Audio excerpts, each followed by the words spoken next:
What's going on, man? Hey, man, out here visiting family, man. Just got me set over there. It always puts me in a sports mood, man. Just got me thinking about things in a different light. So what I wanted to talk about with y'all is people will position we're going to go position by position, you know what I mean, on who has the most to prove going into this season. So we're going to start off with quarterback.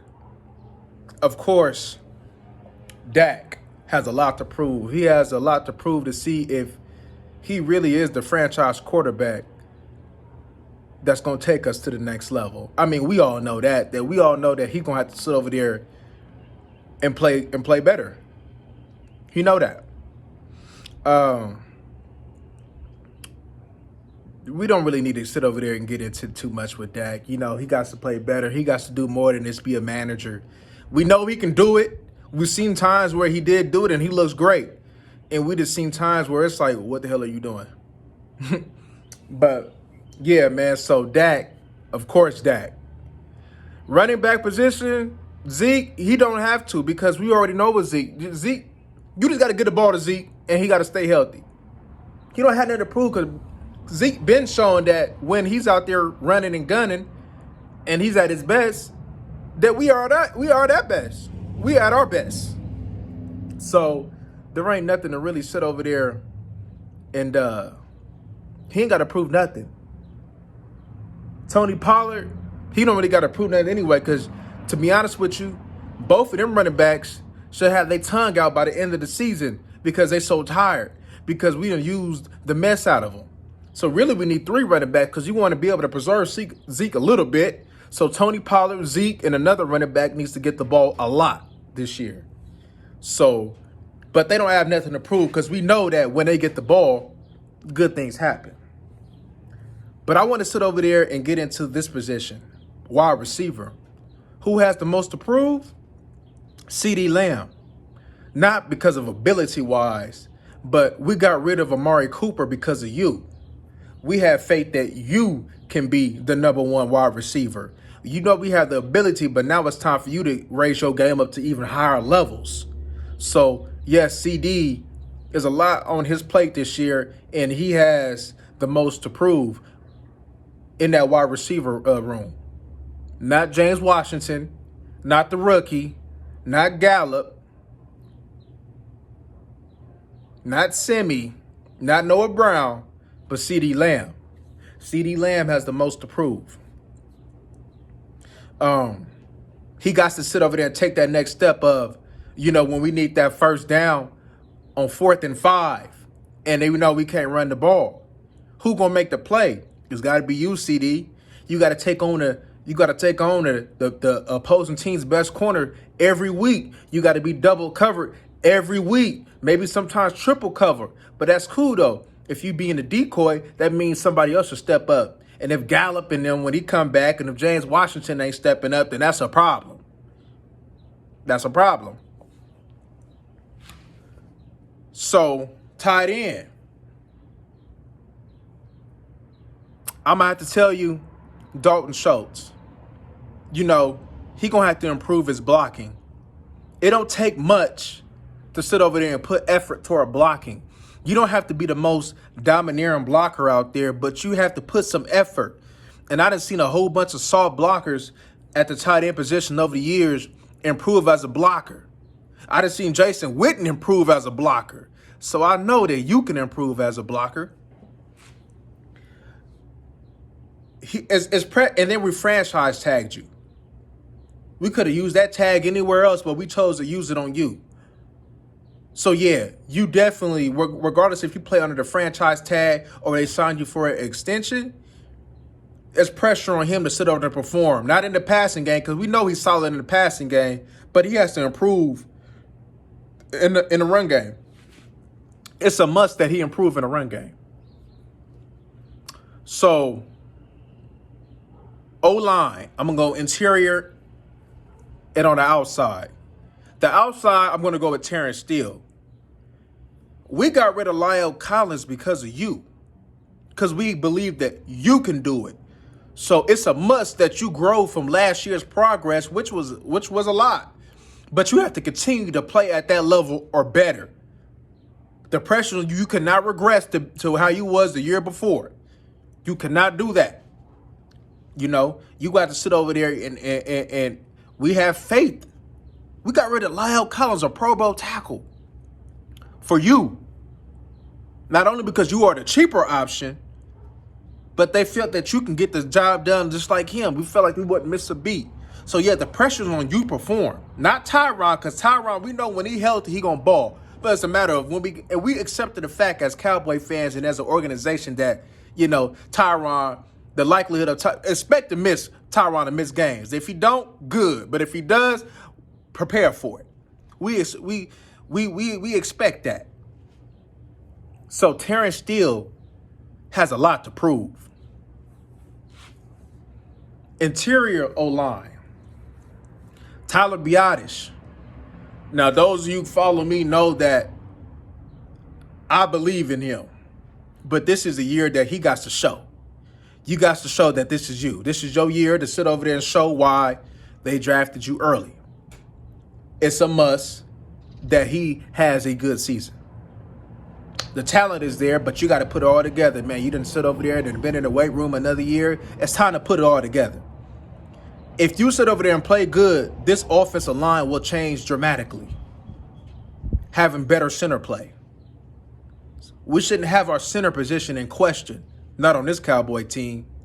Not from all the good centers that we didn't have in the past years with Frederick and Andre Garrard. So, yeah, it's a must that Tyler Biadasz, this is your last year. Because if you don't get it done this year, I'm with y'all. It's time for him to go. It's time to get a better center. But I'm going to give, I don't know about y'all, but I'm going to give him 1 year. And if it don't work out, put it on me. Because I believe in him. I believe he get it done. I just think that another year in that weight room is going to do wonders for him. So I think he's going to get it done. But the pressure is on him to perform. Not the rookie, Tyler Biadasz. On the outside, DN.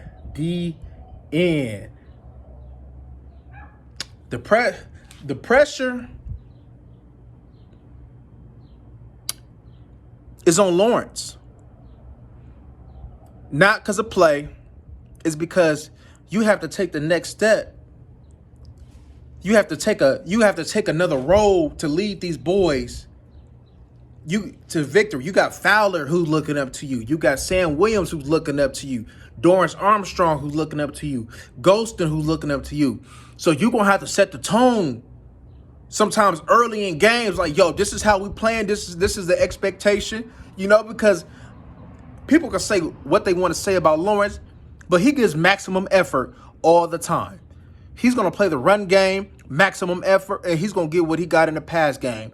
Play-wise, I'm not big on statistics. I really can care less. I only care about your impact. And Lawrence has an impact. But, you know, the pressure's on him to perform, but more in the leadership role. More in the leadership role, not the playing role, because I know Lawrence going to sit over there and give what he got to give every game. So it's not more on playing the physicality, it's more on the leadership role, the mentality.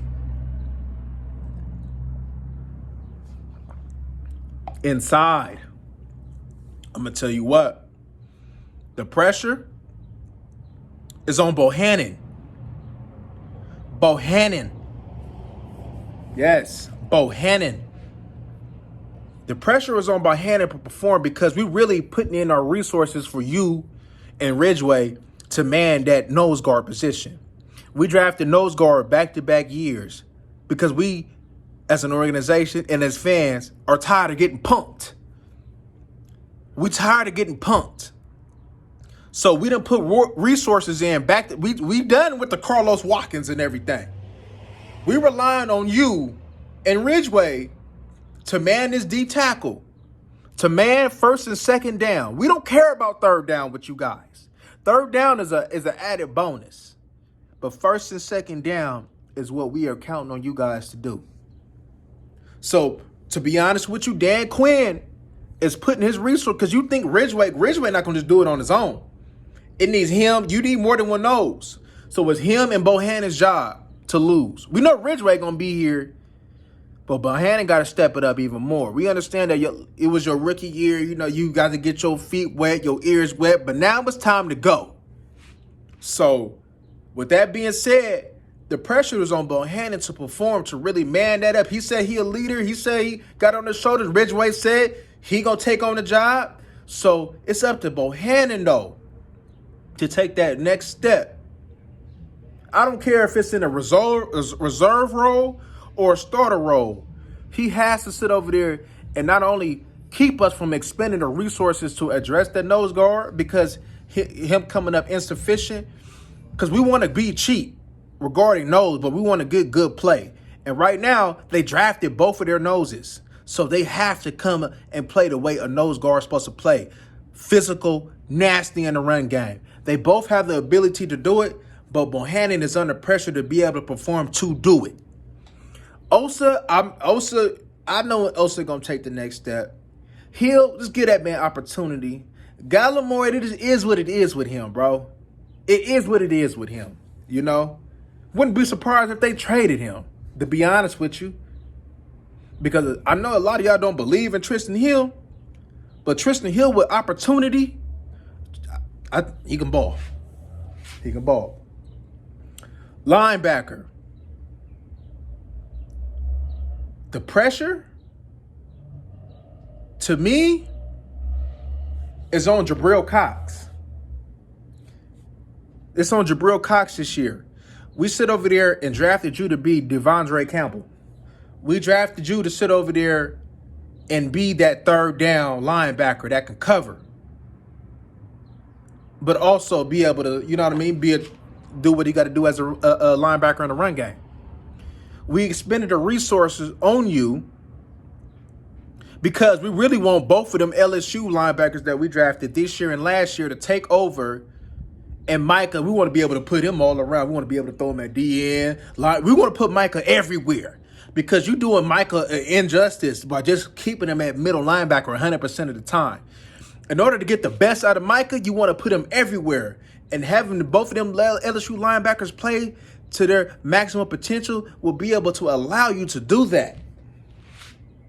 You can have 3 linebackers on the field because you got 3 linebackers who can have the ability to cover. And not only cover, but stop the run. That is a mismatch that a lot of teams don't have. Because you know Dallas sets the trend. And a lot of things, we were setting the trend with the offensive line. So guess what we get ready to do? We get ready to set the trend with the linebackers. So you get ready to see that everybody about to start drafting the type of linebackers that we're trying to get, that we have got. Watch how we set the trend. Watch how everybody trying to find the next Micah, but have linebackers that can do it all. And them 3 linebackers at maximum potential can do it all. I'm not saying that the 2 LSU linebackers are going to be Micah Parsons, because we know that's not the case. But as far as being able to do what the modern day linebacker needs to do, the 2 linebackers have the ability and the athleticism to get it done. So yeah, the pressure is on Jabril Cox. In the secondary, the pressure, this is if he plays, Kelvin Joseph. We drafted Kelvin Joseph to be that other corner. We really, to be honest with you, you damn near need 2 number 1 corners. So we really consider Joseph as a number 1 corner, because to me, he is a very good cover guy. Very good cover guy. And if we have him available, it's up to him to take that next step and to be that full-time starter, because we can't rely on Anthony Brown having a type of season, you know, that he had again. You know what I mean? You just don't know, because, you know, he's been hit or miss. We hit with Anthony Brown last year, but we missed with him the year before that. So who knows? You know what I mean? Is it a pattern, or is this coach able to get the most out of Anthony Brown? It is what it is with Jordan Lewis. It is what it is. It is what it is.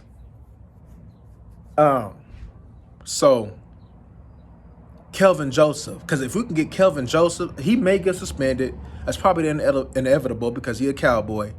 But if we can get Kelvin Joseph to play, like Jimmy Smith, you know what I mean? Then we're in business. Safety, I would have to say not on Wilson or any, I would have to say it's on Hooker. Because not only is he want to try to play for a bigger contract, you know, I'm pretty sure he got high expectations for himself. And we really putting in our trust in Hooker to be that Earl Thomas for us. So it's up to him to have that Earl Thomas like impact and to stay healthy. Yeah, pressure's on him. Pressure is on him. Pressure is on him. Pressure is on him. We got to get Earl Thomas contributions from Malik, because that's what's going to take this defense to another level by having that cleanup man like BG. You know? But I'm going to give you a bonus one.